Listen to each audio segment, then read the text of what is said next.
ইউসুফ আলাইহিস সালাম যখন মন্ত্রী পরিষদকে নিয়ে কোনো সফরে রওনা দেন, জুলাইখার পাশ দিয়ে যান। ইউসুফ আলাইহিস সালামকে ডাকেন, ইউসুফ ইউসুফ ইউসুফ, আমার কথা একটু শোনো ইউসুফ শোনো। কিন্তু ইউসুফ আলাইহিস সালাম তিনি সেদিকে কর্ণপাত করেন না। তিনি তো নবী, নারীর দিকে নজর করেন না। এটা যে জুলাইখা তাও তিনি জানেন না। একজন জীর্ণশীর্ণ মহিলা রাস্তার পাশে পড়ে আছি, তিনি বারবার ইউসুফকে ডাকেন, কিন্তু ইউসুফ আলাইহিস সালাম সাড়া দেন না। দোস্ত বন্ধু আমার, একদিন জুলাইখা দেখলেন ইউসুফ আলাইহিস সালাম বহু দূর দিয়ে যায়, অনেক দূর দিয়ে যায়। এটা দেখার পর জুলাইখা বলে, আল্লাহ। জুলাইখা এবার বললেন, বহুত তো করলাম, প্রতিমার সামনে মূর্তির সামনে অনেক কিছু করলাম, কিন্তু একটা মূর্তিও তো আজ পর্যন্ত আমাকে সাড়া দিল না। আমি আজকে ডাকবো এমন নাম নিয়া। এবার বললেন, ও ইউসুফের খোদা। জুলাইখা বললেন, আমি তো দেখি ইউসুফ কোন খুদার জন্য ইবাদত করি, কোন খুদাকে ডাকি, সেই খুদা নাকি আকাশের উপরে আসি। জুলাইখা বললেন, ও ইউসুফের খুদা, আমার ইউসুফকে আমার সঙ্গে মিলাইয়া দাও। আশ্বাসিবে ধাক্কা লাগছে।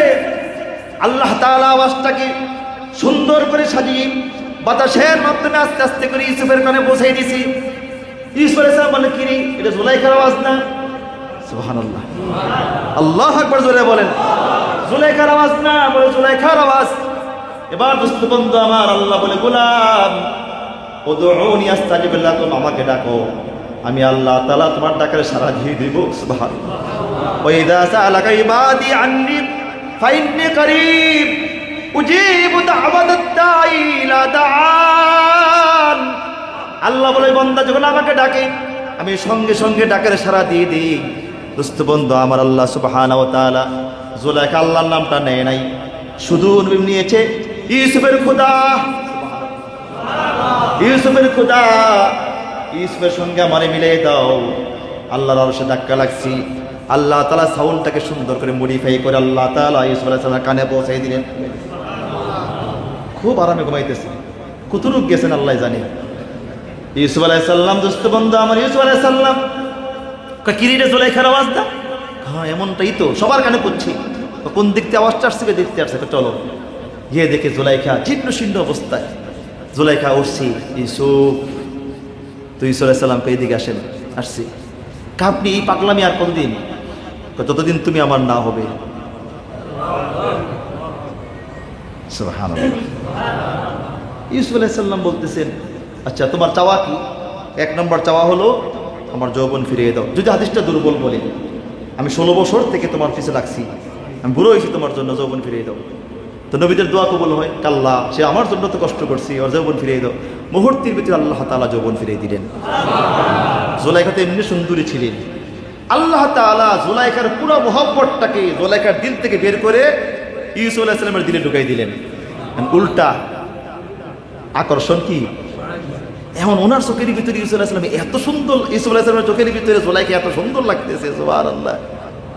জুলাইখা কয়, যাক আলহামদুলিল্লাহ, আর লাগবে না। তিনি রওনা দিবেন। ইউসুফ আলাইহিস সালাম বলতেছে, দাঁড়ান, বিবাহের শখ না? আর না,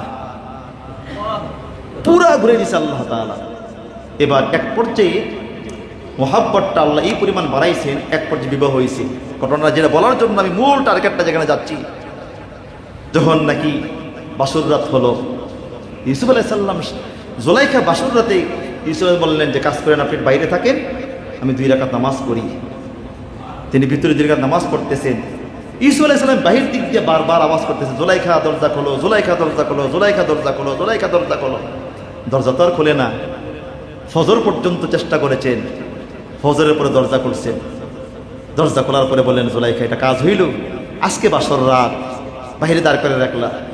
জুলাইখা বলেন, ইউসুফ, ইউসুফ, আল্লাহর কসম করে বলি, ইউসুফ, এতদিন পর্যন্ত তোমার জন্য কত লাঞ্ছিত হয়েছে, অপদস্থ হয়েছি, মানুষের কাছে কত অপদস্থ হয়েছি। ইউসুফ, তোমাকে পাওয়ার জন্য একবার আমার ডাকে সাড়া দেওয়া নাই।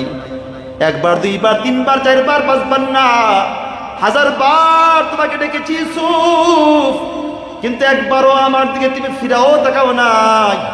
আমি প্রতিমার সামনে তোমাকে পাওয়ার জন্য কত কিছু বিসর্জন দিয়েছি, প্রতিমা আমার ডাকে সাড়া দেয় নাই। কিন্তু আজকে আমি তো আল্লাহকে ডাক দিয়েছি মোহাব্বত নিয়ে না, আমি তো ভুলে ডাক দিয়েছি আল্লাহ তাআলাকে, ইউসুফের খোদা, আমি তো আল্লাহর নামটাও নেই নাই। কিন্তু আজ যে আল্লাহ তাআলা ভুলে ডাক দেওয়ার পরও সাড়া দিয়ে ফেলেছেন, আমার বুঝে আসছি আল্লাহ তাআলা ছাড়া কেউ আপন নাই। আমার ভালোবাসা যা আছে সব আল্লাহকে দিয়ে ফেলেছি, তোমাকে ভালোবাসা দেওয়ার মতো দিলে বিন্দু পরিমাণও জায়গা নাই। আজকে মুহররম মাসের 29 তারিখ, হতে পারে আজকে চাঁদ উঠতেও পারে, নাও উঠতে পারে। সুতরাং মুহররম মাস সম্পর্কে আপনাদের সামনে এই পুরা মাসেই মোটামুটি কোরআন হাদিস থেকে নির্যাস কিছু কথা আল্লাহ তাআলা আমার জবান থেকে যতটুকু বের করেছেন বলার চেষ্টা করেছি। যে কথাগুলি হয়েছে এবং আজকে হবে, আল্লাহ তাআলা সঠিক কথাগুলির উপরে আমাদের সবাইকে আমল করার তৌফিক দান করুক। রাসূল আকরাম সাল্লাল্লাহু আলাইহি সাল্লামের সুন্নাহ অনুযায়ী, সাহাবীদের সুন্নত অনুযায়ী, জীবন অনুযায়ী আমাদের জীবনকে আল্লাহ তাআলা সাজিয়ে দেখ, সকলে বলে আমিন। আল্লাহ রাসূল সাল্লাল্লাহু আলাইহি সাল্লামের আনিত ধর্ম, আল্লাহ রাসূল সাল্লাল্লাহু আলাইহি সাল্লাম শরীয়ত প্রণেতা। সুতরাং যিনি শরীয়ত প্রণেতা, যে শরীয়তকে মানতে পারলে আমাদের ইহকালীন শান্তি, পরকালীন মুক্তি হবে, সুতরাং ওই শরীয়তের বাহিরে 1 ইঞ্চি পরিমাণ এদিক সেদিক হওয়া, এটা বোকামির পরিচয় দেওয়া, নিজের পায়ে কুঠার আঘাত করা, নিজেই ধ্বংস ডেকে আনা এবং জাহান্নামের দিকে আস্তে আস্তে অগ্রসর হওয়া। রাসূল আকরাম সাল্লাল্লাহু আলাইহি সাল্লামের পথ এবং মত ছাড়া কখনো কোনো উম্মত জান্নাতি পদচারণ করতে পারবে না। ঠিক কিনা জোরে বলেন? যেহেতু রাসূল আকরাম সাল্লাল্লাহু আলাইহি সাল্লাম শরীয়ত প্রণেতা, তিনি আমাদেরকে শিক্ষা দিয়েছেন কেমন করে মালিককে পেতে হয়, কেমন করে পরকালে মুক্তি পেতে হয়, কেমন করে জান্নাতের মালিক হওয়া যায়, এই সম্পর্কে বিশ্বনবী রাসূল আকরাম সাল্লাল্লাহু আলাইহি সাল্লাম তিনি আমাদেরকে সব বলে গিয়েছেন। সুতরাং মুহররম মাস আসলেই কীভাবে কাল পালন করতে হবে, এটা কেমন করে আমাদেরকে অনুসরণ করতে হবে, কেমন করে এটা আমাদের পালনীয়, কেমন করে পালন করলে রাসূল আকরাম সাল্লাল্লাহু আলাইহি সাল্লামের আমলের সঙ্গে মিলে যাবে এবং আসহাবে কেরাম, সাহাবে কেরাম রিদওয়ানুল্লাহি তাআলা আলাইহিম আজমাইন এদের তরিকার সঙ্গে মিলে যাবে, এটা হলো মূল আলোচনা। সুতরাং এই মাসটা আসলেই আল্লাহ রাসূল সাল্লাল্লাহু আলাইহি সাল্লাম কী করতেন? আল্লাহ রাসূল সাল্লাল্লাহু আলাইহি সাল্লাম এই মাস আসলেই তিনি রোজা রাখতেন 10 তারিখ। 1 নম্বর, ইহুদদের বিরুদ্ধাচরণ করতে গিয়ে, মুখালেফাত করতে গিয়ে একটি রোজা বাড়িয়ে রাখার জন্য রাসূল আদেশ করেছেন, ওয়াখালিফু ফীহিল ইয়াহুদ। আল্লাহ রাসূল বলছেন, তোমরা ইহুদিদের বিরোধিতা করো, সুমু ক্বাবলাহু ইয়াওমান ওয়া বা'দাহু ইয়াওম। আরেক রাওয়ায়াতে আসছে আও বা'দাহু ইয়াওম, তার আগে পিছিয়ে একদিন মিলে রোজা রাখো। 1 নম্বর। 2 নম্বর, রাসূল আকরাম সাল্লাল্লাহু আলাইহি সাল্লাম বলেছেন, তোমরা মুহররম মাসে বেশি বেশি ইস্তেগফার করো, কারণ মুহররম মাসে এমন একটি দিন আছে যেই দিনে আল্লাহ তাআলা এক জাতির তওবাকে আল্লাহ কবুল করেছেন। সুতরাং এই মাসটা তওবা কবুলের মাস, একটা দিন আছে, সেই দিনটা মুহররমের 10 তারিখ, অথবা পুরা মাসের যে কোনো একদিন হতে পারে, যেহেতু রাসূল সাল্লাল্লাহু আলাইহি সাল্লাম নির্দিষ্ট করেন নাই, পুরা মাসের যে কোনো একদিন। সুতরাং আজকে যেহেতু শেষ দিন, আল খায়রু বিল খাওয়াতিন, শেষ ভালো যার সব ভালো তার, আমরা আজকে সারাদিন সূর্য ডোবা পর্যন্ত হতে পারে, আজকে 29 তারিখ শেষ দিন হতে পারে, চন্দ্র উঠে গেলে আগামী দিন 1 তারিখ হবে, সফর মাসের 1 তারিখ হবে। সুতরাং সেই ক্ষেত্রে আমাদের আজকে সারা যে দিনটা আসি একদম সূর্য ডোবা পর্যন্ত আল্লাহর কাছে ইস্তেগফার করবো, আল্লাহ পূর্বের এক জাতিকে তুমি ক্ষমা করে দিয়েছিলে, আমাদেরকেও ক্ষমা করে দাও ইনশাআল্লাহ। আমরা তওবা করবো, ইস্তেগফার করবো ইনশাআল্লাহ। নম্বর 3 নম্বর, রাসূল আকরাম সাল্লাল্লাহু আলাইহি সাল্লাম এই মাসে 10 তারিখের ভিতরে আল্লাহ রাসূল সাল্লাল্লাহু আলাইহি সাল্লাম পরিবার পরিজনের জন্য তাদের খরচটাকে, قال رسول الله صلى الله عليه وسلم من وسع على عياله في النفقة يوم عاشوراء। আল্লাহ রাসূল বললেন, যে ব্যক্তি আশুরার মুহররমের 10 তারিখ তার পরিবার পরিজনের উপরে একটু দানের হাতটা বাড়াই দিবে, খরচটা বাড়াই দিবে, প্রাণ ভরে মন ভরে খরচ করবে, উদার মনে খরচ করবি, দিল থেকে খরচ করবি, সামর্থ্য অনুযায়ী সাধ্য অনুযায়ী খরচটা একটু বাড়িয়ে দিবি, প্রশস্ত করে দিবি। আল্লাহ রাসূল বলেন আল্লাহু আলা সাইর সানাতি, আল্লাহ তাআলা বাকি 1 বছর তার রিজিকে প্রশস্ত করে দিবে। এই 3টা আমল পেলাম। এবার এই মুহররম মাসে কি কি ঘটে গিয়েছিল, এটা হলো আমাদের মূল বিষয়। গত সপ্তাহে, আজকে পরীক্ষা করব, কত নম্বর বলেছিলাম? মাশাআল্লাহ, মজবুত তো আপনারা, ভালো মজবুত। এই মাসের ভিতরে 10টা আশ্চর্য ঘটনা এই মুহররমের 10 তারিখ ঘটেছিল। কয় তারিখ? কয়টা বলেন? আল্লাহ তাআলা পূর্বের নবীদের মাধ্যমে আল্লাহ তাআলা 10টি আশ্চর্য ঘটনা এই মাসের 10 তারিখ, মুহররমের 10 তারিখ আশুরার দিন ঘটিয়েছিলেন। একে একে আমরা গত জুমায় 4টা বলেছিলাম।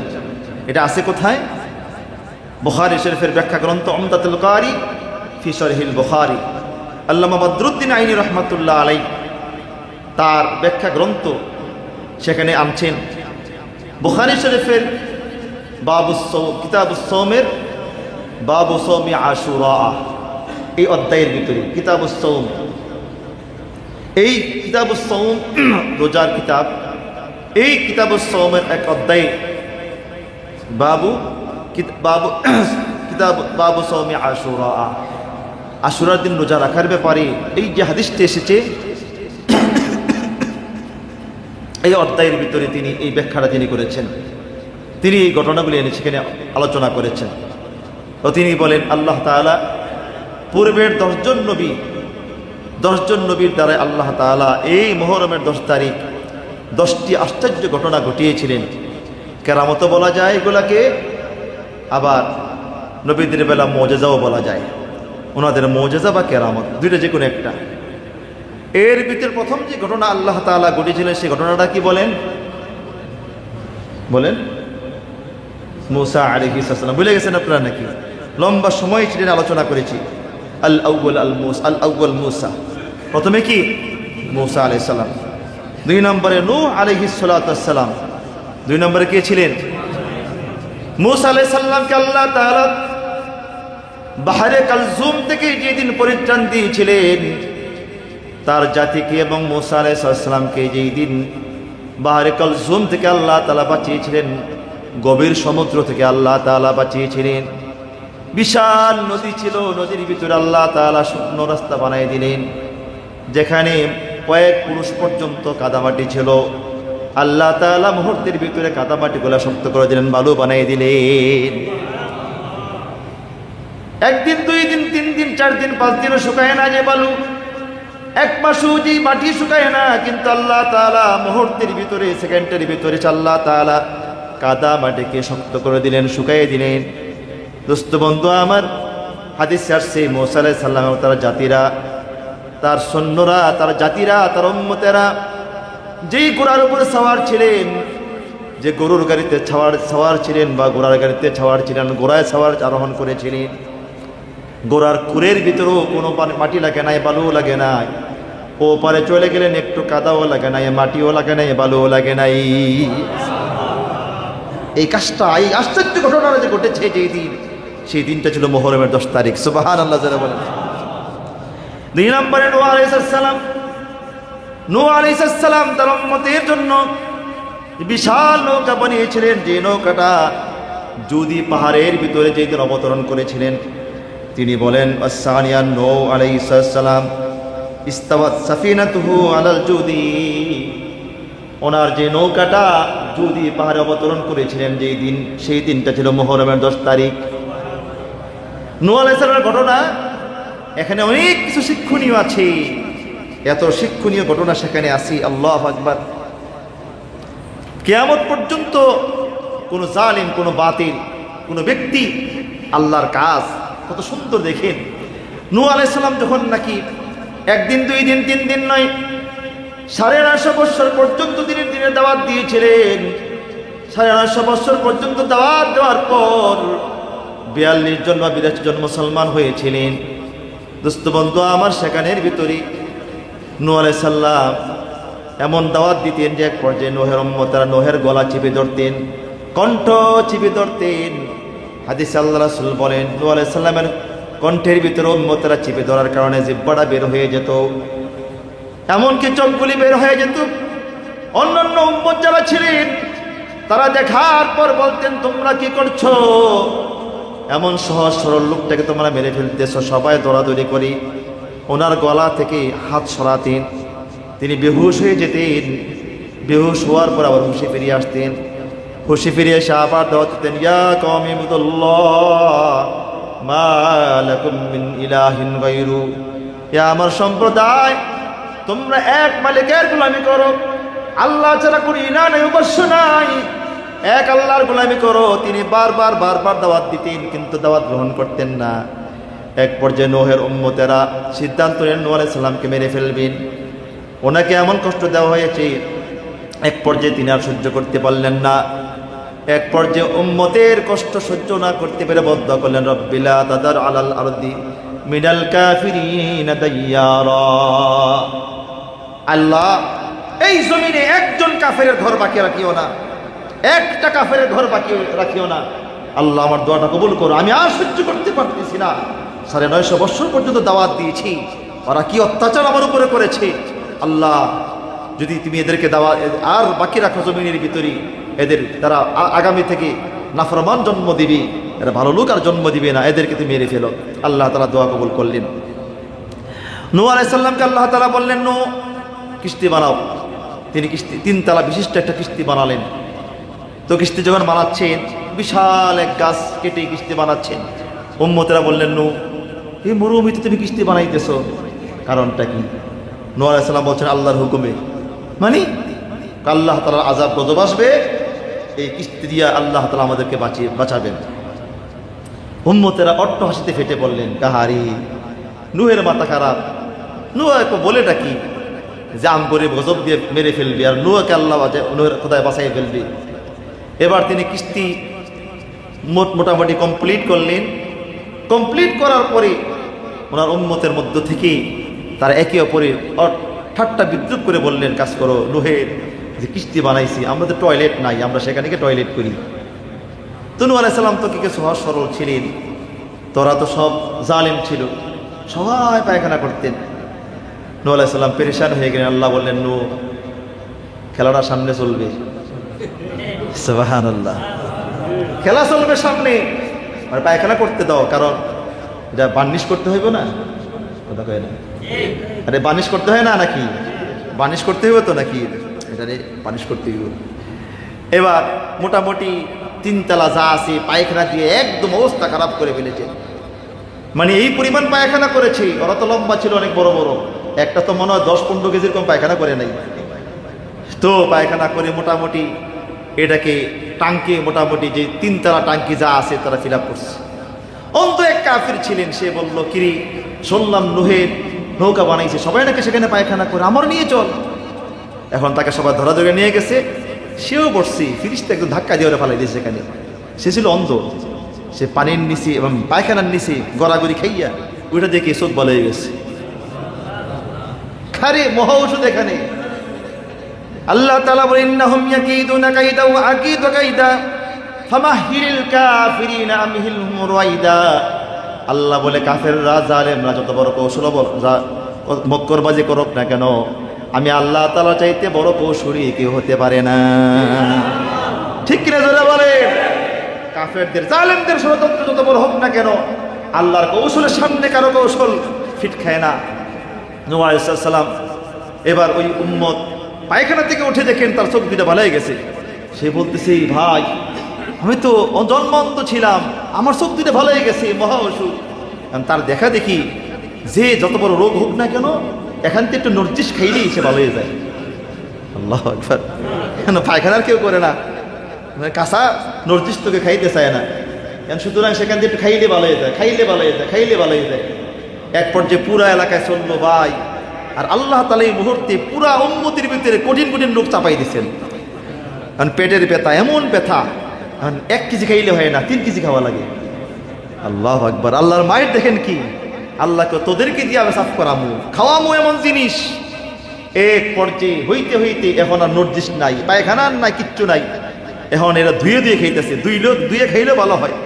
এক পর্যায়ে এটা পলিশ করতে করতে কি সুন্দর লিটিন ক্লিন পরিষ্কার হয়ে গেছে। সুবহানাল্লাহ, আল্লাহু আকবার। এখানে হাসির খোরাক নয়, বিবেকের খোরাক, যে আল্লাহর হুকুমের সামনে কেউ যদি মাথা উঠায় আল্লাহ তাআলা তারা দুনিয়ার জমিনে চরম শিক্ষা দিয়েছেন। ঠিক কিনা জোরে বলেন? আল্লাহর বাইরে যারা অবস্থান নেই, আল্লাহর হুকুমের বাইরে যারা অবস্থান নিতে চায়, এদের পরিণতি শেষ পর্যন্ত ভালো হয় না। আমার দোস্ত, আমার বন্ধু, এই নূহ আলাইহিস সালাম তারপরে নৌকায় উঠলেন। লম্বা ঘটনা, এমন কয়েক সপ্তাহ বললো শেষ হইব না, কোরআনে লম্বা ঘটনা আছে। নূহ আলাইহিস সালাম নৌকার উপরে উঠলেন, তারপরে নৌকা 40 দিন পর্যন্ত নিচ থেকে পানি উঠলো, উপর থেকে পানি উঠলো। এক বুড়িমা বললেন, তিনি কালিমা পড়েছিলেন, কালিমা পড়ার পর নূহ আলাইহিস সালামের উম্মত নূহ আলাইহিস সালাম বলেন, বুড়িমারি, আল্লাহ তাআলার হুকুম একদিন হবে, সব মানুষকে নৌকা ওঠা লাগবে। বুড়ি বললেন, নূহ আলাইহিস সালাম আপনি নৌকাটা বানাচ্ছেন কেন, কারণটা কি? নূহ বললেন, বুড়িরে, একদিন হুকুম হবে আল্লাহর, এই জমিন থেকে আল্লাহ তাআলা কাফের যত আছে সবাইকে আল্লাহ তাআলা শেষ করে ফেলবেন, নিশ্চিহ্ন করে ফেলবেন। আল্লাহ তাআলা ঈমানদারদেরকে বাঁচিয়ে দিবেন, এই জন্য নৌকা বানাচ্ছে আল্লাহর হুকুমে। তাই নাকি? বলে হ্যাঁ। এবার বুড়ি বললেন, কোন দিন যেই গজব আসবে, আযাব আসবে আমি তো জানি না, আমাকে দয়া করে আপনার নৌকা ওঠায় নিয়ে যাইন। দোস্ত বন্ধু আমার, নূহ আলাইহিস সালাম বলেন, ঠিক আছে ওঠায় নেব। কিন্তু ভুল ক্রমে নূহ আলাইহিস সালাম মহিলাকে নৌকা ওঠাইতে পারে নাই। অথচ সেই জামানার ভিতরে গোটা দুনিয়ার বড় বড় বিল্ডিং, বড় বড় যে পাহাড়গুলি ছিল, এমন কোনো পাহাড়ের চূড়া ছিল না যে পাহাড়ের চূড়াগুলি পানির নিচে ছিল না, সব পানির নিচের ভিতরে নিচে ছিল। নূহ আলাইহিস সালাম তিনি বুড়ি মহিলাকে আনতে বলে গিয়েছিলেন, ওনার স্মরণ ছিল না, তিনি বলে গিয়েছিলেন। তারা ওরা করতে গিয়ে নৌকা ওঠার পর মনে পড়েছে, তালাশ করেন বুড়ি আছে কিনা নৌকার ভিতরে। দেখেন বুড়ি নৌকার ভিতরে নাই। নূহ আলাইহিস সালাম বড় পেরেশান হয়ে গেলেন, আইরে কেমন হবে। নৌকা যদি পাহাড়ে নামার পর নূহ আলাইহিস সালাম দুনিয়াতে আসতেন, দেখেন ওই ভাঙ্গা করে ঘরটা দেখা যায়, বুড়ির ঘরটা দেখা যায়। নূহ আলাইহিস সালাম হেঁটে হেঁটে সামনে গেলেন, গিয়ে দেখলেন বুড়ি তিনি মাছ তরকারি করতেছেন, সবজি করতেছেন। নূহ বললেন, বুড়ি এত বড় গজব চলে গেল, তুমি কি টের পাও নাই? মহিলা বলে, আল্লাহর কসম করে বলে আমি জানি না কখন গজব আসছি। আল্লাহু আকবার জোরে বলেন। এটা তো ওই জমানার ঘটনা, বর্তমান জমানার বেশি দিনের আগের ঘটনা দুনিয়াতে নাই। ওলামায়ে কেরামদের সঙ্গে বেয়াদবি করলে, ওনাদের সঙ্গে আচরণ খারাপ করলে পরিণামটা কি হয় দেখেন। এই জমানাও যে আল্লাহ বাঁচিয়ে রাখেন। মুফতি দেলোয়ার সাহেব বর্তমান জমানার, ওনারা চিনেন তো নাকি? কথা কয় না? আমাদের বাংলাদেশের নক্ষত্র, বর্তমান সারা বাংলাদেশের ভিতরে সারা আলেমদের অন্যতম একজন আলেম মুফতি দেলোয়ার সাহেব, আকবর কমপ্লেক্সে। ওনার নিজের জবান, নিজের মুখে আমি শুনেছি, এবং আমি নেটেও ওনার বয়ান, আমি ওনার এই কথাটা একবার দুইবার না অনেকবার আমি শুনেছি ওনার এই বয়ানটা। উনি বললেন, ওলামায়ে কেরামদের সঙ্গে যারা বিদ্বেষ রাখে, দুশ্মনী রাখে, আলেমদের বিরুদ্ধে যারা অবস্থান নেই, আলেমদের যারা বিরোধিতা করে, এদের পরিণতিটা কেমন হয়। ওনার আপন ফুফাতো বোন জামাই আপন, তো উনি দেওবন্দে লেখাপড়া করেছেন। দেওবন্দে লেখাপড়া করার সময় লেখাপড়া করে এসে ফারিগ হয়ে তিনি বাংলাদেশে আসছেন। তো আসার পরে বিবাহ শাদী করেছেন। তো যে এলাকায় ইমামতি করাইতেন, জুমার নামাজ পড়াইতেন, তো ওই এলাকায় আগের জমানায় আপনারা জানেন ওই যে গান হইতো, এখন তো আর নাই। কি গান না এইগুলো কি বলে? যাত্রা গান। কি গান? যাত্রা গান, সিঁড়ি ফরহাদ, আরো কত কিছু আছে না, ওই এগুলা মানে অভিনয় করে করে নারী পুরুষ মিলে। আমি ছোটকালে দেখছি, আর আমাদের এলাকায়ও কিছু যাত্রা গান হইতো এখানে। এই তো এই যাত্রা গান সেখানে হইতো, তখন মহল্লায় এই পাড়ায় এই যাত্রা গানগুলো হইতো। তো হুজুর বললেন, ভাই গান তো হারাম, আর গান শোনার কারণে দিনের ভিতরে মুনাফিকি সৃষ্টি হয়। এই যে আপনার যাত্রা গান করবেন, এই আজকেই উদ্বোধন হবে যাত্রা গান আমার মসজিদের সামনে, একবারে কাছে, বেশি দূরে না। উনি বললেন, ভাই মসজিদের পাশে এইভাবে যাত্রা গান হওয়াটা আল্লাহ নারাজ হবেন, আপনারা দয়া করে বন্ধ করে দেন, এই যাত্রা গান করেন না। এই যাত্রা গান আজকে আমরা ভেঙ্গে ফেলবো, কে কে রাজি আছেন আমার সঙ্গে? তো 5-7 জন যুবক দাঁড়াইছেন, হুজুর আমরা রাজি আছি, আপনার সঙ্গে আমরা একমত, এই যাত্রা পালা যা আছে সব ভেঙ্গে ফেলবো। আপনি বিকেলবেলা আইসেন, মাগরিবের পরপর শুরু হবে, আপনি বিকেলবেলা আসেন, আমরা বিকেলবেলায় মাগরিবের আগে আগে ভেঙে ফেলবো। এই কথা বলার পর হুজুর তো মহা খুশি, যাক আলহামদুলিল্লাহ যুবকরা যে দাঁড়াইছে। আসরের পরে হঠাৎ করে এক যুবক এসে বলেন, হুজুর আমি আপনাকে অনেক ভালোবাসি, আল্লাহওয়ালা মানুষ। হুজুর এই যে আপনি জুমার সময় যে কথাটা বললেন, বাস্তব এটা কিন্তু অবাস্তব ঘটনা না, বাস্তব ঘটনা। জুমার দিন যে কথা বললেন বাস্তব, যে যাত্রাপালা ভেঙে ফেলবেন, 5-7 জন যুবক যে দাঁড়াইছেন, এরা কারা চিনেন? কেন আমি চিনি না। এরা তো যাত্রাপালার উদ্বোধনকারী, এরা আয়োজক, এরা একটু আগে পরামর্শে বসেছেন। আমি সেখানে ছিলাম, উপস্থিত ছিলাম, আমাকে তারা ডেকেছিলেন, আমি সেখানে উপস্থিত ছিলাম সেই জায়গার ভিতরে। হুজুর তারা পরামর্শ করেছেন যে আপনাকে মাগরিবের পরে যখন আপনি যাইবেন সেখানে আপনার হাত পা বেঁধে রেখে নর্তুকি আপনার সামনে নাচাবে। দেখেন ওলামায়ে কেরাম সহজেই কারোর জন্য বদদুয়া করে না, সহজেই ওলামায়ে কেরাম কারোর প্রতি খেপে না।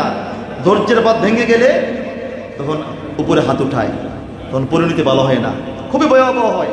অনেক সবর করে ওলামায়ে কেরাম অনেক ধৈর্য ধরেন। এর আগে বহুত জুমা তিনি বুঝাইছেন এই কাজ করেন না। যখন যাত্রা বলা শুরু হয়েছে, ওই যেই দিন অনুষ্ঠান উদ্বোধন হবে সেই দিন উনি অনুরোধ করেছেন আপনার এই কাজটা করেন না। উনি আর সহ্য করতে পারেন নাই। উনি ওনার স্ত্রীকে বললেন, কাজ করো, আমাকে একটা মশারি দাও। তিনি মশারি দিলেন, তিনি পাশের ঘরে চলে গেলেন মশারি নিয়ে। এরপরে দরজা বন্ধ করে ফেললেন।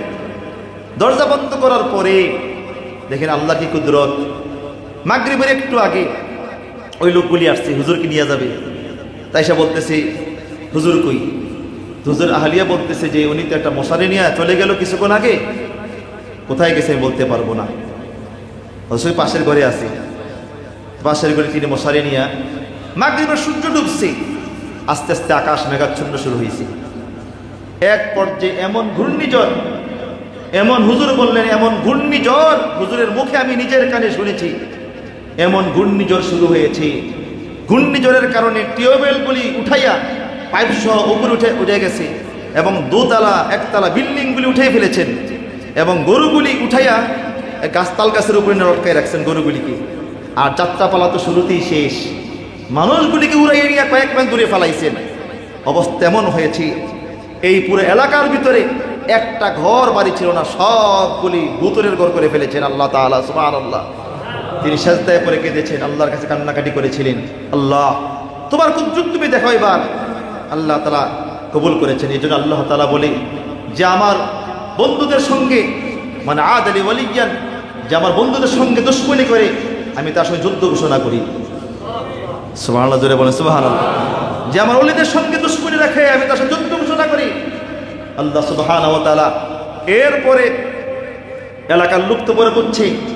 এরপরে হুজুরের বাড়িতে ওই এলাকায় ওনার আরেকজন আপনজন দেখতে গিয়েছেন। উনি বললেন আমি সেখানে গেলাম, যাওয়ার পরে গিয়ে দেখলাম শুধু একটা ঘর বাকি আছে, তার আশপাশটা বাকি আছে, আর পুরো এলাকায় কোনো ঘর বাড়ি কিচ্ছু বাকি নাই, সব পুলিশ শেষ হয়ে গিয়েছে।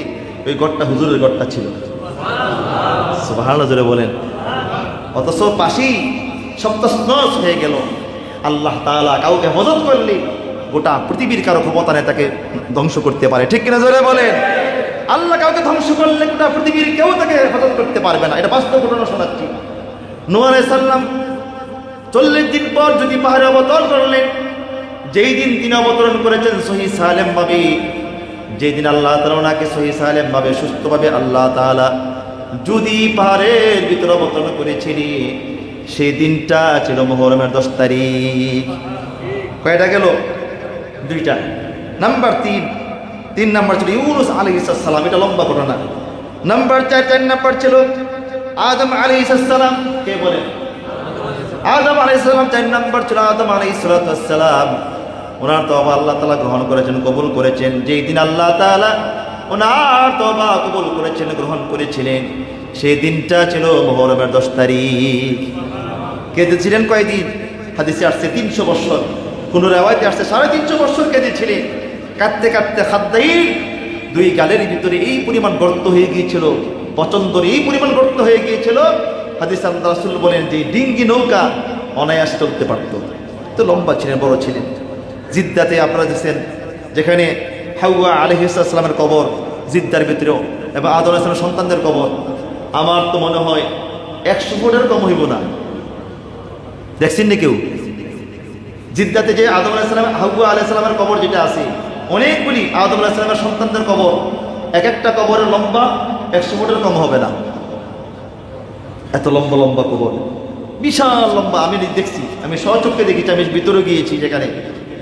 তো দোস্ত বন্ধু আমার, নূহ আলাইহিস সালাম আদম আলাইহিস সালামের তওবা যেদিন আল্লাহ গ্রহণ করেছেন, কবুল করেছিলেন, সেই দিনটা কি ছিল?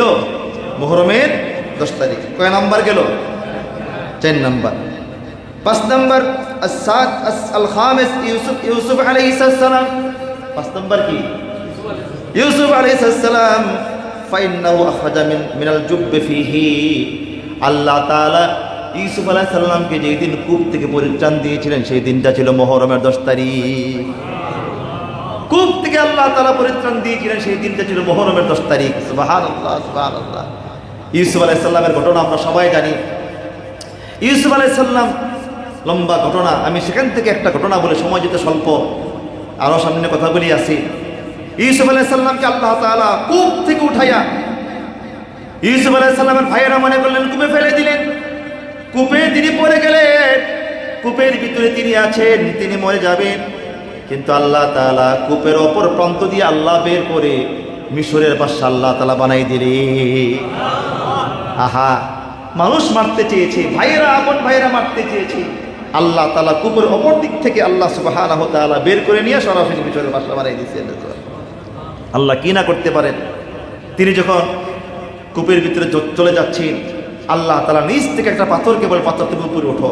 ফেরেশতা পাঠিয়ে দিয়েছেন, ফেরেশতা উপরে ওঠো। পাথর উপরে উঠছে, তিনি পাথরে দাঁড়িয়ে গেলেন। সুবহানাল্লাহ। তিনি সেখানে 40 দিন পর্যন্ত সেখানে ছিলেন, এবং 40 দিন তিনি সবচেয়ে আরামে ছিলেন, বড় আরামে সেখানে কূপের ভিতরে ছিলেন। যেই দিন কূপ থেকে তিনি পরিত্রাণ পেয়েছিলেন, সেই দিনটা ছিল মুহররমের, সেই দিনটাকে বলেন মুহররমের 10 তারিখ। এখন ইউসুফ আলাইহিস সালাম যখন তিনি মিশরে গেলেন, লম্বা ঘটনা আমরা জানি। ওনার জন্য হাওয়া আলাইহিস, ওনার জন্য জুলাইখা কি না করেছেন, কি ক্রন্দন না করেছেন ওনাকে পাওয়ার জন্য, কি পরিমাণ তিনি চেষ্টা করেছেন, জিনা করার জন্য চেষ্টা করেছিলেন। আল্লাহ তাআলা ওনাকে বাঁচিয়ে দিয়েছেন। ইউসুফ আলাইহিস সালাম কি বিনা অপরাধে তিনি জেল কেটেছেন। জেল থেকে বের হওয়ার পরে এরপরে যিনি বাদশা হলেন, এর ভিতরে তিনি অনেকগুলি ঘটনা ঘটেছে, লম্বা ঘটনা। আমি যে ঘটনা বলার জন্য আমি আপনাদের কাছে এই সামনে বাড়তেছি, যে বিষয়টা আপনাদের সামনে প্রকাশ করার জন্য, সেটা হলো যে ইউসুফ আলাইহিস সালাম তিনি যখন সফরে বের হতেন, সফরে যেতেন, জুলাইখা তো ইউসুফ আলাইহিস সালামকে পাওয়ার জন্য এই পরিমাণ তিনি ক্রন্দন করেছেন। হাতের বালা, কানের ফুল, নাকের দুল, কানের দুল, নাকের ফুল যা আছে সবগুলি তিনি প্রতিমার সামনে বিসর্জন করলেন। তিনি বারবার প্রতিমার সামনে গিয়া বারবার কাঁদে, এই প্রতিমা আমার ইউসুফকে আমার সঙ্গে মিলিয়ে দাও। বুড়ি হয়ে গেলেন, তারপরে মহাব্বত ছাড়তে পারতেছে না, ইউসুফের প্রতি প্রেম ভালোবাসা এই পরিমাণ জাগছে। মিশরের সমস্ত বাদশার মন্ত্রী মিনিস্টারের বউরা বলল, হা, জুলাইখার মতো বাদশার বউ হইয়া একজন গোলামের সঙ্গে এমন খারাপ কাজ করতে যায়, এটা হইল। তখন ইউসুফ আলাইহিস সালামের জুলাইখা কথা শুনতে পেরেছেন। তিনি সমস্ত এমপি মন্ত্রীদের স্ত্রীদেরকে ডাকলেন, তারপরে তিনি হাতে ছুরি দিলেন, তারপরে তিনি আনার দিলেন, সেখানে আপেল দিলেন। ইউসুফ আলাইহিস সালামকে বললেন, এবার তাকে নিয়ে আসো। খাদেমকে বললেন, তাকে নিয়ে আসো। তিনি কামরা থেকে বের হলেন আর বললেন, আমি যখন বলবো তোমরা আপেল কাটো, তখন তোমরা আপেল কাটবে। ইউসুফ আলাইহিস সালাম যখন তিনি বের হচ্ছেন, মন্ত্রীদের বউ আর এমপিদের বউরা তাকাই আছে ইউসুফের দিকে। জুলাইখা এবার কাটা শুরু করো ফল। কাটতে কাটতে কাটতে কাটতে হাত কাটছে, কারো আঙ্গুলও কাটছে। বলছে, হাদা মালাকুন কারীম, এটা মানুষ হতে পারে না, এটা ফেরেশতা ছাড়া মানুষ হতে পারে না। জুলাইখা বললেন, নিচের দিকে তাকাও, হাত আসেনি। আমি তো হাত কাটি নাই। সুবহানাল্লাহ। আমি তো ইউসুফের জন্য আমার পাশে 24 ঘন্টা ইউসুফ তো আমার সামনে বসা আছে, আমি তো হাত কাটি নাই, তোমরা হাত কেটে ফেললি। এবার বলো আমার অপরাধটা কি ছিল? ইউসুফের প্রতি ভালোবাসা, মহাব্বত। কিন্তু আল্লাহ তাআলা যখন জান্নাতবাসী জান্নাতে যাবে, জান্নাতে ঢুকবে, আল্লাহ সুবহানাহু ওয়া তাআলা জান্নাতবাসীদের মাঝখানে 4টা পরিবর্তন করে দিবেন। 1 নম্বরে আল্লাহ সুবহানাহু ওয়া তাআলা আদমের মতো লম্বা করবেন। 2 নম্বর আল্লাহ সুবহানাহু ওয়া তাআলা ইউসুফের মতো সুন্দর করবেন। 3 নম্বর আল্লাহ সুবহানাহু ওয়া তাআলা হযরত দাউদ আলাইহিস সালামের কণ্ঠ দান করবেন। 4 নাম্বার, আমাদের নবীর আখলাক সমস্ত জান্নাতবাসীদেরকে আল্লাহ দান করবে। সুবহানাল্লাহ সুবহানাল্লাহ। যাওয়ার ইচ্ছা আছে নাকি? কার কার ইচ্ছা আছে হাত তুলেন তো ইনশাআল্লাহ। আল্লাহ তুমি কবুল করো, আমিন। সুতরাং ইউসুফ আলাইহিস সালামের জুলাইখা বলেন, আমার অপরাধটা কোথায়? তোমরা তাকে দেখেই তো হাত কেটে ফেললি, আমার অপরাধটা কি ছিল বলো? সবাই লজ্জিত হয়ে গেলেন, তাকেই দেখছেন আঙ্গুল কারো পড়ে গিয়েছে কাটতে কাটতে। সুবহানাল্লাহ। কোরআন শরীফের ঘটনা, লম্বা ঘটনা আছে। যাক, তারপরে ইউসুফ আলাইহিস সালাম বাদশা হয়ে গেলেন। জুলাইখা তো তিনি তার রাজপ্রাসাদ থেকে তিনি বের হয়ে গেলেন, হাই ইউসুফ, হাই ইউসুফ, হাই ইউসুফ, যেদিকে যাই ইউসুফ, যেদিকে যাই ইউসুফ। সবার সামনে বলে, হ্যাঁ আমার ইউসুফকে দেখছো, আমার ইউসুফকে দেখছো, আমার ইউসুফকে দেখছো।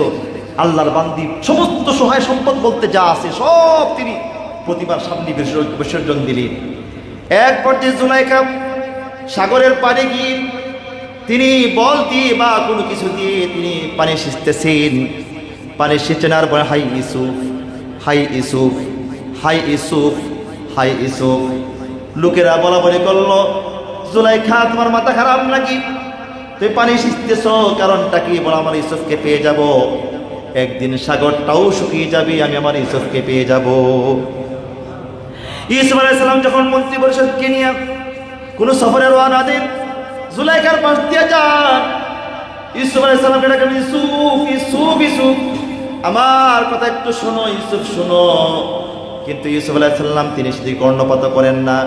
তিনি তো নবী, নারীর দিকে নজর করেন না। এটা যে জুলাইখা তাও তিনি জানেন না। একজন জীর্ণ শীর্ণ মহিলা রাস্তার পাশে পড়ে আছে, তিনি বারবার ইউসুফকে ডাকেন, কিন্তু ইউসুফ আলাইহিস সালাম সাড়া দেন না। দোস্ত বন্ধু আমার, একদিন জুলাইখা দেখলেন ইউসুফ আলাইহিস সালাম বহু দূর দিয়ে যায়, অনেক দূর দিয়ে যায়। এটা দেখার পর জুলাইখা বলে, আল্লাহ।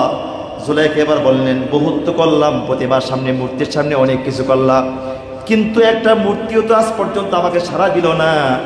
আমি আজকে ডাকবো এমন নাম নিয়া। এবার বললেন, ও ইউসুফের খোদা।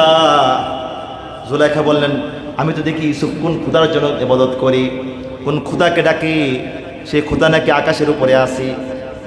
জুলাইখা বললেন, ও ইউসুফের খোদা, আমার ইউসুফকে আমার সঙ্গে মিলাইয়া দাও। আশা জীবে ধাক্কা লাগছে। আল্লাহ তাআলা আওয়াজটাকে সুন্দর করে সাজিয়ে বাতাসের মাধ্যমে আস্তে আস্তে করে ইউসুফের কানে পৌঁছে দিছি। ইউসুফ আলাইহিস সালাম বলে, কি রে, এটা জুলাইখার আওয়াজ না? সুবহানাল্লাহ, আল্লাহু আকবার জোরে বলেন। জুলাইখার আওয়াজ না, বলে জুলাইখার আওয়াজ।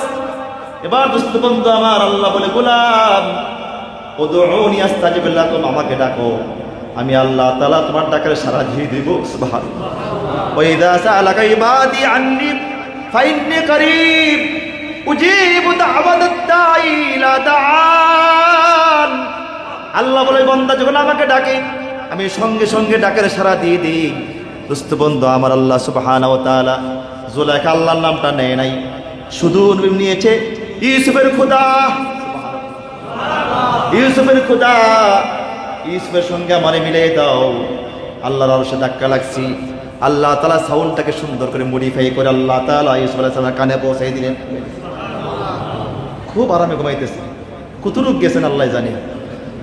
ইউসুফ আলাইহিস সালাম, দোস্ত বন্ধু আমার, ইউসুফ আলাইহিস সালাম কিরিটে জুলাইখার আওয়াজ দা, হ্যাঁ এমনটাই তো, সবার কানে পড়ছি। কোন দিক থেকে আওয়াজটা আসছে, দেখতে আসছে, চলো গিয়ে দেখে জুলাইখা জীর্ণ শীর্ণ অবস্থায়। জুলাইখা উঠছি, ইউসুফ, তো ইউসুফ আলাইহিস সালামকে এদিকে আসেন। আসছি, আপনি এই পাগলামি আর কতদিন? ততদিন তুমি আমার না হবে। সুবহানাল্লাহ। ইউসুফ আলাইহিস সালাম বলতেছেন, আচ্ছা তোমার চাওয়া কি? 1 নম্বর চাওয়া হলো আমার যৌবন ফিরিয়ে দাও। যদি হাদিসটা দুর্বল বলি, আমি 16 বছর থেকে তোমার পিছে লাগছি, আমি বুড়ো হয়েছি, তোমার জন্য যৌবন ফিরিয়ে দাও। তো নবীদের দোয়া কবুল হয়, কাল্লা, সে আমার জন্য তো কষ্ট করছি, ওর যৌবন ফিরিয়ে দাও। মুহূর্তের ভিতরে আল্লাহ তাআলা যৌবন ফিরিয়ে দিলেন। জুলাইখা তো এমনি সুন্দরী ছিলেন। আল্লাহ তাআলা জুলাইখার পুরো মোহব্বতটাকে জুলাইখার দিল থেকে বের করে ইউসুফ আলাইহিস সালামের দিলে ঢুকাই দিলেন। উল্টা আকর্ষণ কি এখন ওনার চোখের ভিতরে ইউসুফ আলাইহিস সালাম এত সুন্দর, ইউসুফ আলাইহিস সালামের চোখের ভিতরে জুলাইখা এত সুন্দর লাগতেছে। সুবহানাল্লাহ। জুলাইখা কয়, যাক আলহামদুলিল্লাহ, আর লাগবে না। তিনি রওনা দিবেন, ইউসুফ আলাইহিস সালাম বলতেছে, দাঁড়ান, বিবাহের শখ না? আর না, পুরা ঘুরে দিছে আল্লাহ তাআলা। এবার এক পর্যায়ে মোহাব্বতটা আল্লাহ এই পরিমাণ বাড়াইছেন, এক পর্যায়ে বিবাহ হয়েছে। ঘটনা যেটা বলার জন্য আমি মূল টার্গেটটা যেখানে যাচ্ছি, যখন নাকি বাসর রাত হলো, ইউসুফ আলাইহিস সালাম জুলাইখা বাসর রাতে ইউসুফ বললেন যে কাজ করেন, আপনি বাইরে থাকেন, আমি 2 রাকাত নামাজ পড়ি। তিনি ভিতরে 2 রাকাত নামাজ পড়তেছেন। ইউসুফ আলাইহিস সালাম বাহির দিক দিয়ে বারবার আওয়াজ করতেছে, জুলাইখা দরজা খোলো, জুলাইখা দরজা খোলো, জুলাইখা দরজা খোলো, জুলাইখা দরজা খোলো। দরজা তো আর খোলে না। ফজর পর্যন্ত চেষ্টা করেছেন, ফজরের পরে দরজা খুলছেন। দরজা খোলার পরে বললেন, জুলাইখা এটা কাজ হইল, আজকে বাসর রাত, বাহিরে দাঁড় করে রাখলা। জুলাইখা বলেন, ইউসুফ ইউসুফ, আল্লাহর কসম করে বলি ইউসুফ, এতদিন পর্যন্ত তোমার জন্য কত লাঞ্ছিত হয়েছে, অপদস্থ হয়েছি, মানুষের কাছে কত অপদস্থ হয়েছি ইউসুফ, তোমাকে পাওয়ার জন্য একবার আমার ডাকে সাড়া দাও নাই। 1 বার 2 বার 3 বার 4 বার 5 বার না, 1000 বার তোমাকে ডেকেছি ইউসুফ, কিন্তু একবারও আমার দিকে তুমি ফিরাও তাকাও নাই। আমি প্রতিমার সামনে তোমাকে পাওয়ার জন্য কত কিছু বিসর্জন দিয়েছি, প্রতিমা আমার ডাকে সাড়া দেয় নাই। কিন্তু আজকে আমি তো আল্লাহকে ডাক দিয়েছি মোহাব্বত নিয়ে না, আমি তো ভুলে ডাক দিয়েছি আল্লাহ তাআলাকে, ইউসুফের খোদা, আমি তো আল্লাহর নামটাও নেই নাই। কিন্তু আজ যে আল্লাহ তাআলা ভুলে ডাক দেওয়ার পরও সাড়া দিয়ে ফেলেছেন, আমার বুঝে আসছি আল্লাহ তাআলা ছাড়া কেউ আপন নাই। আমার ভালোবাসা যা আছে সব আল্লাহকে দিয়ে ফেলেছি, তোমাকে ভালোবাসা দেওয়ার মতো দিলে বিন্দু পরিমাণও জায়গা নাই। সুবহানাল্লাহ যারা বলে, ইউসুফ আমার বুঝে আসছে আল্লাহ তাআলা ছাড়া দুনিয়ার সব বেঈমান, দুনিয়ার সব স্বার্থপর, একমাত্র আল্লাহ তাআলা সবচেয়ে বড় আপন। ঠিক কিনা জোরে বলে? এক ব্যক্তি 80 বছর পর্যন্ত প্রতিমার সামনে, মূর্তির সামনে, ইয়া সনম মেরি হাজত কো পুরা কর দে, মূর্তি আমার এই হাজত পুরা করে দাও, আমার এই হাজত পুরা করে দাও, আমার হাজত পুরা করে দাও, আমার হাজত পুরা করে দাও। কিন্তু মূর্তি তো এই যে মানে মূর্তি বলতেছে ইন্না লিল্লাহ, কাজটা করলি নাকি? এটা কেন কে জানেন? মূর্তির পিছন দিক দিয়ে এই বড় বাঁশ ঢুকাই দেয়। খোদা তো এত দুর্বল, দাঁড়াইতে পারে না, খোদাতে দাঁড় করাইতে হইব না। খোদাকে দাঁড় করানোর জন্য খোদার পিছন দিক দিয়ে একদম আসল জায়গা দিয়ে বড় একটা বাঁশ ঢুকাই দেয়। তো খোদা বাঁশ পাইয়া মানে খোদা বলে ইন্না লিল্লাহ, কাজটা করলি কি? এই দোস্ত প্রতিমার সামনে 80 বছর পর্যন্ত তিনি প্রতিমার সামনে দাঁড়াইয়া, এই আমার হাজত পুরা করে দেন, হাজত পুরা করে দেন, ইয়া সামাদ মেরি হাজত को पूरा कर दे, या समद मेरी हाजत को पूरा कर दे, या समद मेरी हाजत को पूरा कर दे, या समद मेरी हाजत को पूरा कर दे। মূর্তি আমার হাজত পুরা করে দাও, প্রয়োজন পুরা করে দাও। 1 বার 2 বার 3 বার 4 বার না, 80 বছর পর্যন্ত একনারা ডেকেছেন, কিন্তু মূর্তি তো কোনো কথাও বলে না, জিব্বা যে বের করছে, জিব্বা তো আর বন্ধ করে না। এক পর্যায়ে আল্লাহর বান্দা ভুলে বলে ফেললেন ইয়া সামাদ, আল্লাহর একটা নাম আস-সামাদ আছে কি আছে না? সনমের জায়গায় সামাদ বলে ফেলেছেন, ইয়া সামাদ মেরে হাজতকে পুরা কর দি। সঙ্গে সঙ্গে আকাশ থেকে আওয়াজ আসছে, লাব্বাইকা আবদি, বান্দা আমি উপস্থিত। জিবরাইলের মেজাজ গরম, আল্লাহ এটা কাজটা করলেন কি? অত ইচ্ছা করে ডাকে নাই, অত ভুলে আপনাকে ডাক দিয়েছে। আল্লাহ বলে, জিবরাইল मैं तो इसका इंतजार था, मेरा बंदा भूले से मुझे बुला ले, मैं उसके जवाब दे दूंगा। আমি তো তার অপেক্ষায় ছিলাম, আমার বান্দা আমাকে ভুলে ডাক দিবি, আমি তার জবাবটা দিয়ে দিব।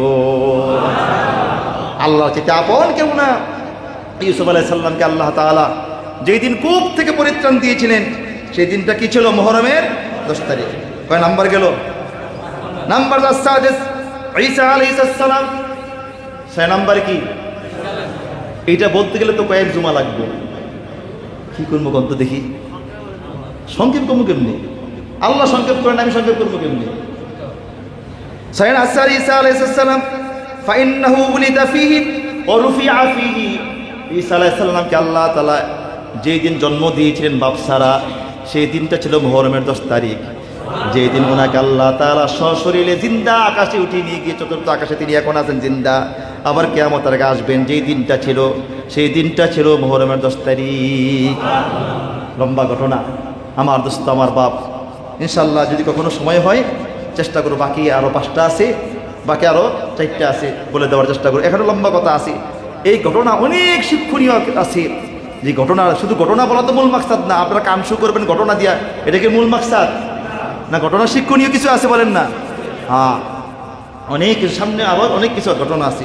আল্লাহ সুবহানাহু ওয়া তাআলা আমাদের সবাইকে যে এই 6টা ঘটনা যে বললাম, 5টা যে ঘটনার আংশিক আলোচনা করলাম, এর উপরে যে কথাগুলি আমাদের জেহানে আসছে, আর এই পুরো একটা মাস, এই মুহররম মাস নিয়ে যে কথাগুলি বললাম, আল্লাহ তাআলা তার উপরে আমাদের সবাইকে সহিভাবে আমল করার তৌফিক দান করেন, সকলে বলে আমিন। 2 নম্বর বিষয় হলো যে আপনারা সবাই জানেন আজকে প্রায় 10 বছর 7 বছর মতিঝিল থানা ওলামা পরিষদ একটি সংগঠন, অরাজনৈতিক সংগঠন, যেটা সম্পূর্ণ ওলামা মতিঝিল থানা ওলামা আইমা পরিষদ, এর মাধ্যমে আমরা যেই যে কাজগুলি করে থাকি এবং বিগত দিনে করেছি, আপনারা সহযোগিতা করেছিলেন। দুর্যোগপূর্ণ এলাকায় ত্রাণ বিতরণ করা, তারপরে আপনাদের দ্বারাতে গাজাতে আমরা টাকা সেখানে পাঠিয়েছিলাম, তারপরে আলহামদুলিল্লাহ পর্যন্ত অনেক অসহায় মানুষের পাশে আমরা দাঁড়িয়েছিলাম, তারপরে অসহায় মা বোন যারা ছিলেন এদের পাশে আমরা দাঁড়িয়েছিলাম। তারপরে প্রতি মাসে একবার আমরা আলহামদুলিল্লাহ আমরা কি করি, স্থায়ী মাহফিল করি প্রতি মাসে। আজকে এই মাসের শেষ শুক্রবার, আজকে এই মসজিদে বাদে মাগরিব থেকে ইনশাআল্লাহ স্থায়ী মাহফিল হবে। কি হবে? আজকে বাদ মাগরিব স্থায়ী মাহফিল হবে, মাগরিব থেকে এশা পর্যন্ত বয়ান হবে। এশারের পরে অথবা মাগরিবের আগে ইনশাআল্লাহ আমরা সুন্নত তরিকা কেমনে নামাজ পড়তে হয়, ওযু করতে হয়, এটা প্র্যাকটিক্যালভাবে প্রশিক্ষণ দেওয়া হবে। আপনি নামাজ পড়তেছেন কিন্তু নামাজ পড়ে জাহান্নামে যাওয়া লাগবে। ফাওয়াইলুল লিল মুসাল্লিন, আল্লাহ বলে যারা মুসল্লি নামাজি এদের জন্য ওয়াইল নামক ঠিকানা। তো নামাজ পড়ে কোন মুসল্লি নামাজে যাবে, কোন মুসল্লি জান্নাতে ঢুকবে, জানার দরকার আছে কি আছে না? চলে বলেন। নামাজ শুদ্ধ করে পড়ার জন্য, সহিভাবে পড়ার জন্য আজকে এই মসজিদে ইনশাআল্লাহ স্থায়ী মাহফিল আমাদের ওলামা পরিষদের পক্ষ থেকে হবে, এবং সেখানে মাগরিব থেকে আসা পর্যন্ত বা এর আগ পর্যন্ত বয়ান হবে ইনশাআল্লাহ। তারপরে সেখানে আমরা প্রশিক্ষণ দেব, ওযু সুন্দররূপে কেমন করে করতে হয়, নামাজ সুন্নত তরিকা কেমন করে পড়তে হয়। ইনশাআল্লাহ সেখানে আমরা আসবো। তো কে কে আসবো ইনশাআল্লাহ নিয়ত করি, ইনশাআল্লাহ হাত তুলি। আল্লাহ তুমি কবুল করো, যত দূর হোক একটু আসার চেষ্টা করি। আল্লাহ তাআলা আমাদের সবাইকে আসার তৌফিক দান করুন, সকলে বলে আমিন। আমরা দীর্ঘদিন পর্যন্ত আমরা একটা বিষয়ে আমরা চেষ্টা করেছিলাম, আমরা কখনো সফল হতে পারি নাই। আলহামদুলিল্লাহ এই বছর আমরা একদম এই মজবুতির সাথে কোমরে গামছা বেঁধে নেমেছি। সেটা হলো রাসূল আকরাম সাল্লাল্লাহু আলাইহি সাল্লামের সিরাত সম্পর্কে আমাদের সন্তানগুলি জানে না। আজকে আপনারা জানেন পৃথিবীর কয়েকটি রাষ্ট্র আছে যেখানে ইংলিশে ট্রান্সলেশন করে রাসূলের সিরাতকে পড়ানো হয়। সুবহানাল্লাহ পিতেন না? অথবা এরা খ্রিস্টান, এরা ইহুদি। রাসূল আকরাম সাল্লাল্লাহু আলাইহি সাল্লামের আখলাক কেমন ছিল, শৈশবটা কেমন ছিল, আল্লাহ রাসূল কি করতেন, এই বিষয়টা আজকে আমাদের সমাজে সবচাইতে সামাজিক অবক্ষয়, চারিত্রিক অবক্ষয়, বিশেষ করে আমাদের যুব সমাজ, আমাদের ছাত্র সমাজ চরিত্রের এতটা অবনীত হয়েছে। এই চরিত্র থেকে উত্তরণ হওয়ার জন্য, এই চরিত্রকে আবার ডেভেলপ করার জন্য, আখলাককে সুন্দর করে সাজানোর জন্য রাসূল আকরাম সাল্লাল্লাহু আলাইহি সাল্লামের আখলাকের বিকল্প কোনো পথ নাই। ঠিক কিনা জোরে বলেন? এই জন্য আল্লাহ তাআলা বলে ইন্নাকা আলা খুলুকিন আযীম, রাসূল আপনি মহান চরিত্রের অধিকারী, আপনার মতো সুন্দর করে আখলাকওয়ালা কোনো ব্যক্তি আমি কাউকে বানাই নাই। সুতরাং আমাদের সন্তানগুলি আমি ওদিকে এই যে আপনার মাইলস্টোন স্কুলে যেই দুর্ঘটনা ঘটেছে, এই জন্য আমরা ওলামায়ে কেরামরা একটা জমাত এসেছিলাম গত বুধবারে আমরা আসছিলাম। সেখানে আইডিয়ালে আমরা গিয়েছিলাম, তারপরে মডেলে গিয়েছিলাম, তারপরে ইয়াতে কি যে সরকারি সেন্ট্রাল গভর্নমেন্টে সেখানে গিয়েছিলাম, আরও স্কুল সেখানে আছে, সেখানে গিয়েছিলাম। আমরা দোয়া করেছি, বিশেষ করে এখানে আমরা দোয়া করেছিলাম। তো দোয়া করার সময় আমরা ওলামায়ে কেরাম 5 জন এখানে আসছি। আসার পরেই মনে কষ্ট নিয়েন না, আমি সহ ঘাইমে গেছি। এই বাচ্চাগুলি কি সাউন্ড বন্ধ করাইতে পারলাম না সাউন্ড বন্ধ করাইতে। বাবা একটু চুপ করো, আমার মনে হয় মসজিদে ছাদ উঠে যাবে। আমি তখন হুজুরকে বললাম, হুজুর আজকে মাদ্রাসা ছাত্র যদি হইতো, কোন সাধারণ পাবলিককে যে বলতো তোমরা থামো, থেমে যেত। মনে কষ্ট নিয়েন না কিন্তু। এরপরে এরা উস্তাদরা আসলেন, এরা উস্তাদরা থামাইতে পারলেন না, সাউন্ড বন্ধ, চুপ, স্টপ, বারবার বলতেছে বন্ধ করো, ওলামায়ে কেরাম আসছি। কি ওলামায়ে কেরাম, এগুলো সিনার বিল আছে। দোস্ত বন্ধু আমার, আলহামদুলিল্লাহ আল্লাহ তাআলা বলছেন সুম্মা আওরাসনাল কিতাবাল্লাযীনা ইসতাফাইনা মিন ইবাদিনা। আল্লাহ বলে যে বন্ধু আপনি পৃথিবী থেকে চলে যান, আমি দ্বীন কায়েম রাখার জন্য কাকে আলেম বানাবো, কাকে মুফতি বানাবো, কাকে মুহাদ্দিস বানাবো আমি ঠিক করব। এই জন্য আলেম যেতে হতে পারে না দোস্ত, বয়ান যে কেউ করতে পারে না। আমার বাপ, এটা আল্লাহর পক্ষ থেকে সরাসরি কালেকশন হয়। আপনি ইচ্ছা করলে বয়ান করতে পারবেন, অসম্ভব দোস্ত। এটা আল্লাহর প্রদত্ত একটা গুণ, আল্লাহ প্রদত্ত এলে। সুতরাং কে আলেম হবে, কে মুফতি হবে, মুহাদ্দিস হবে, কে ভদ্র হবে, শালীন হবে, এটা আল্লাহর পক্ষ থেকে ফয়সালা হয়। আলহামদুলিল্লাহ সেই দিন আমরা অনেক চেষ্টা করলাম যে সেখানে কি করা যায়। আমাদের এই ছাত্র সমাজ যারা আছে, স্কুল কলেজে পড়ি, এদের ব্যাপারে রাসূল আকরাম সাল্লাল্লাহু আলাইহি ওয়াসাল্লামের সিরাতটা, জীবনীটা একটু এদের সামনে আনা দরকার। এই জন্য আমরা সিদ্ধান্ত নিয়েছি প্রশ্নোত্তরী সিরাত প্রতিযোগিতা 2025। আলহামদুলিল্লাহ, আপনি শুনলে খুশি হবেন, সেখানে 50টা প্রশ্ন দেওয়া আছে। অন্য অন্য সিরাত প্রতিযোগিতা অনেকেই করে থাকেন, কিন্তু আমরা একটা বিশেষ একটা সুযোগ করে দিয়েছি। সেটা হলো যে আমরা চিন্তা করলাম যে অনেক সময় দেখা যায় যে উত্তরগুলি জানার জন্য আমাদেরকে ছাত্ররা প্রশ্ন করে, খতিব সাহেব এর উত্তরটা কোথায় আছে, এর উত্তরটা কোথায় আছে। এক বই থেকে দেওয়া হয় না, বিভিন্ন কিতাব থেকে দেওয়া হয়, প্রেশার হয়ে যায়।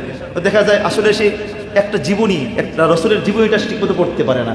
তা আমরা যে সিদ্ধান্ত নিয়েছি সেটা হলো যে আমরা এমন একটা ছোট্ট বই দিব এবং ওই বই থেকেই সমস্ত উত্তরগুলি আসবে, যাতে করে একটা ছেলে পুরো বইটা পড়ে নেয়।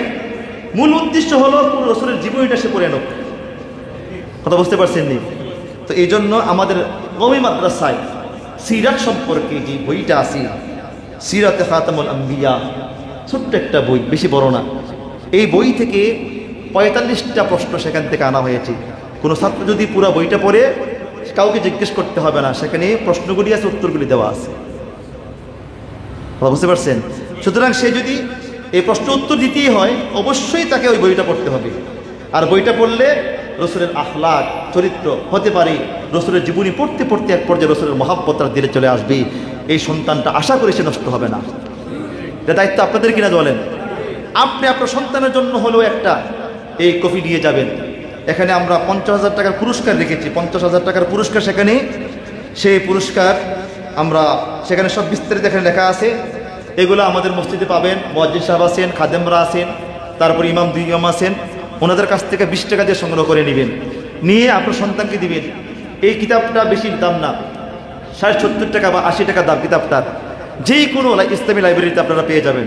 সিরাত খাতামুল আম্বিয়া, আল্লামা শফি সাহেব রহমতুল্লাহ আলাইহি লেখা দেখবেন। আল্লামা এখানে লেখা, আমরা লিখে দিয়েছি। এখানে লেখা আছে যে ফরমে মাত্র 50টি প্রশ্ন রয়েছে। 1 থেকে 45 পর্যন্ত প্রশ্ন মুফতি মোহাম্মদ শফি সাহেব রহমতুল্লাহ রচিত সিরাতে খাতামুল আম্বিয়া নামক বই থেকে করা হয়েছে। এই প্রশ্নগুলির উত্তর এই বই থেকেই দিতে হবে। অবশিষ্ট 5টি প্রশ্নের উত্তর যে কোনো বই থেকে সঠিক উত্তর দিতে হবে। এখানে 50টা প্রশ্ন আছে। 45 টাকা কি থেকে? সিরাত খাতামুল আম্বিয়া, এইটা থেকে কয়টা প্রশ্ন? 45টা। সেখান থেকে আমরা করেছি। আর বাকি 5টা প্রশ্ন অন্য অন্য জায়গা থেকে আমরা করেছি। সবগুলো সহজ হলে তো হয় না, কঠিন করতে হয় না কিছু। তো এই জন্য আমরা যারা আছি, অবশ্যই যারা ছাত্র ভাইয়েরা আছি, স্কুল কলেজে যারা পড়ো, মাদ্রাসা ছাত্র না, কিন্তু মাদ্রাসা ছাত্ররা না, প্লে থেকে নিয়ে একদম ক্লাস 10 পর্যন্ত যে কোনো ছাত্র স্কুলের বা কলেজের সেখানে কি করতে পারবে? অংশগ্রহণ করতে পারবে। আমরা ইনশাল্লাহ 20 টাকা দিয়ে, কত টাকা দিয়ে? 20 টাকা দিয়ে এটা সংগ্রহ করে নিব এবং সেখানে নিয়ে আমরা উত্তর দেওয়ার পরে সেখানে ফর্ম ফিল আপ করে আমরা নাম ঠিকানা দিয়ে আবার এখানে যেখান থেকে নেব সেখানে জমা দিয়ে দিব। আল্লাহ তাআলা আমাদের সবাইকে নেওয়ার তৌফিক দান করে বলে আমিন। আলহামদুলিল্লাহি রাব্বিল আলামিন, والصلاة والسلام على سيدنا وسيد الأنبياء والمرسلين محمد وعلى آله وأصحابه أجمعين. ربنا ظلمنا أنفسنا وإن لم تغفر لنا وترحمنا لنكونن من الخاسرين. আয় মালিক, আমাদের জিন্দেগির গুনাহগুলি মাফ করে দেন। আয় আল্লাহ, জীবনে অনেক গুনাহ করেছি, অপরাধ করেছি, অন্যায় করেছি, আর করব না। আয় আল্লাহ, আমাদের জীবনের সগীরা কবিরা, শিরিক, বিদআত, জানা অজানা, ইচ্ছা অনিচ্ছায় দেখায় গোপনী, আল্লাহ যত গুনাহ করেছি মালিক, সমস্ত গুনাহ থেকে তওবা করতেছি। আল্লাহ, আমাদের জিন্দেগির গুনাহগুলি মাফ করে দেন। আয় মালিক, অনেকে দোয়া চেয়েছেন, অনেকের বাবা ইন্তেকাল করেছেন, অনেকের মা ইন্তেকাল করেছেন, আমাদের আপনজন অনেকে কবর দেশে আছে। আল্লাহ আমাদের আপনজনদের কবরগুলোকে জান্নাতের বাগান বানিয়ে দিন। আয় আল্লাহ মাওলা, অনেকে দোয়া চেয়েছে, কেউ অসুস্থ, আল্লাহ কেউ বড় বড় মুসিবতে আছি। আমার এক বন্ধু মানুষ বারবার দোয়া চায়, আল্লাহ বড় সমস্যায় তিনি ভুগতেছেন। আল্লাহ যে যে সমস্যার ভিতরে আছে মালিক, আপনার গায়েব থেকে সমস্যার সমাধান করে দেন। আয় আল্লাহ আমাদের ঘরগুলি আপনার রাসূলের সুন্নাত দিয়ে সাজিয়ে দেন। আল্লাহ এই মুহররম মাসে যে বয়ানগুলি করেছি, আয় আল্লাহ ভুল করে থাকলে মাফ করে দেন। আয় আল্লাহ আমাদের সবাইকে আপনার পাগল হওয়ার তৌফিক দান করে দিন। আমাদের সবাইকে আপনার জন্য পাগল বানিয়ে দিন। আল্লাহ বিশেষ করে মাইলস্টোন স্কুলে যে ঘটনা ঘটেছে মালিক, আল্লাহ আজকে নিজের সন্তান হলে আমরা হুঁশ হারিয়ে ফেলতাম রে মালিক। আল্লাহ যে সকল মা বোনেরা এখনো পর্যন্ত শোক সহ্য করতে পারতেছে না, আল্লাহ যে সকল ভাইয়েরা সন্তানকে হারিয়ে পাগলের মতো কাঁদতেছে মালিক, আল্লাহ প্রত্যেকটা মা বোন ভাইদেরকে আল্লাহ আপনি সবর করার তৌফিক দান করে দেন। আল্লাহ এর বদলা আপনি আপনার গায়েব থেকে আল্লাহ আপনি আজর অনুযায়ী আপনার শান অনুযায়ী এদেরকে দান করে দিন। আল্লাহ যারা যারা শাহাদত বরণ করেছে, আল্লাহ যারা যারা শহীদ হয়েছে, আল্লাহ এদের কবরগুলোকে জান্নাতের বাগান বানিয়ে দিন। আল্লাহ মাওলা আমরা এখানে যারা হাত তুললাম, আমাদের কাউকে আপনি গুমরা করিয়েন না, পথভ্রষ্ট করিয়েন না। আল্লাহ এই বন্ধু মহলরা যখন যা চাই তাই দে মালিক। আল্লাহ আমার তো দেওয়ার মতো কোনো কিছু নাই। আল্লাহ তারা যে আশা নিয়ে দান করতেছি, এদের প্রত্যেকের মনের নেক বাসনাগুলো আপনি পুরা করে দিন। সাল্লাল্লাহু তাআলা আলা খাইরি খালকিহি মুহাম্মাদিন ওয়া আলা আলিহি ওয়া আসহাবিহি আজমাইন। আমিন আমিন ওয়ারহামনা মাআহুম বিরহমাতিকা ইয়া আরহামার রাহিমিন।